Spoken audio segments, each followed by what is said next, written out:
This is Optimal Finance Daily, episode 770, 7 Financial Habits That Have a High Rate of Return by J Money of BudgetsAreSexy.com.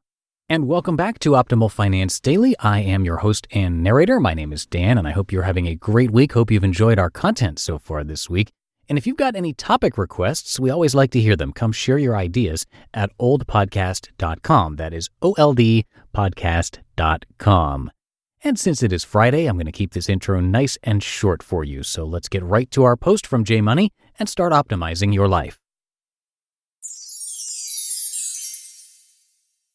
7 Financial Habits That Have a High Rate of Return by J Money of BudgetsAreSexy.com.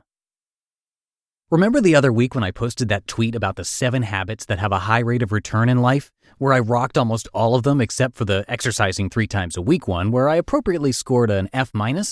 Well, not any longer, my friends. That silly little tweet stirred something in me, and I did something that day that I haven't done in over a year and a half.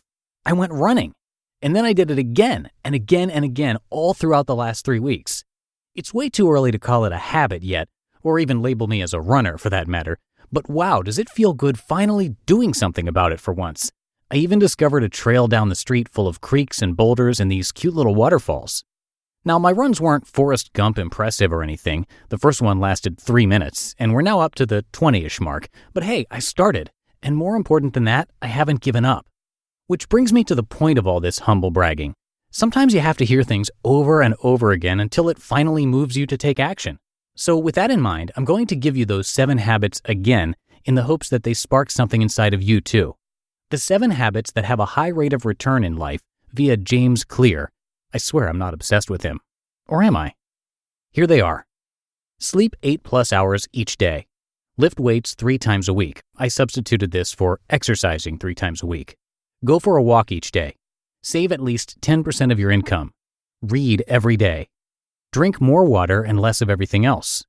And leave your phone in another room while you work. Boom! Solve so many areas in life with those. Now, unfortunately, there was only one bullet dedicated there to finances, which we all know is cuckoo. So the second point of today's post is to share what a list focused on that might look like. Here's what I came up with.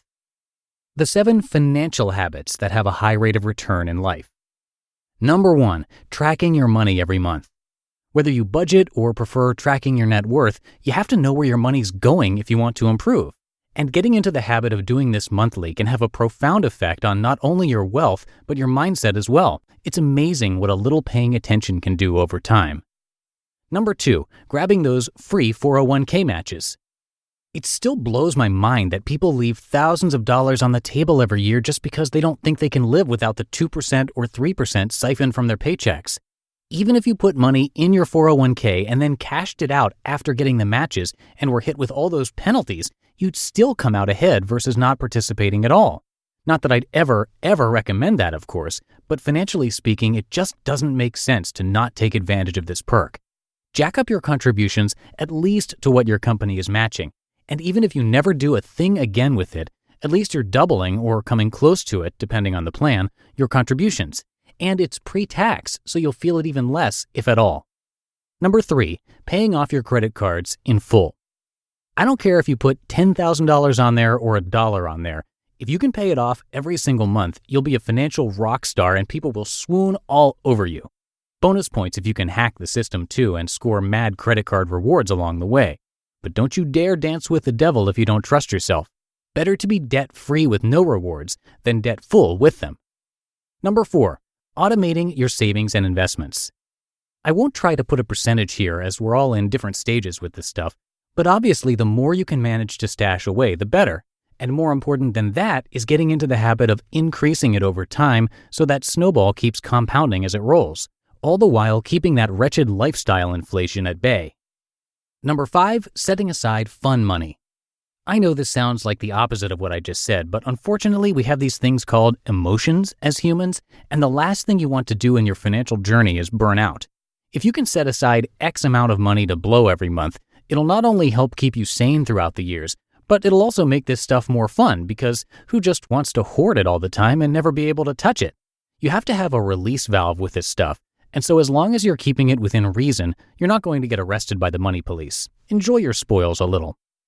Number 6, experimenting. This is my favorite of the bunch just because there's an endless supply of ways to get from A to a million, and once you stumble across something that works, it feels rewarding as whether it's finding a good side hustle, dabbling in stocks or real estate, trying your hand at a no-spend month, rocking a new savings hack, or simply taking on a fun challenge. The more you experiment, the better chances of finding that game changer. Number 7, learning to be content with what you have. This is probably the hardest habit of them all, but also the most rewarding as you go. The less you need in life, the more options it opens up for you, in terms of both finances or savings, as well as lifestyle, freedom. There's a reason so many money people are also minimalists. They realize owning more is not the answer to happiness. Being content is. And the more you can get in the habit of remembering this, the quicker you'll reach your FIRE goals. So, those are my 7 favorite financial habits. What did I miss? Can you check off a number of these? Can you check off these and the other 7 habits too?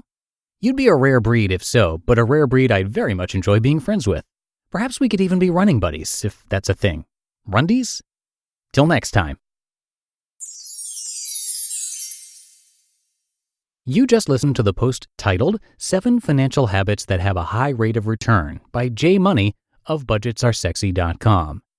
And I will keep this ad and promo free for you on this Friday.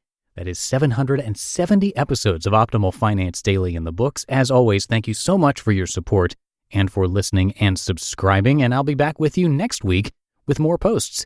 So have yourself a great weekend, and I'll catch you on Monday, where your optimal life awaits.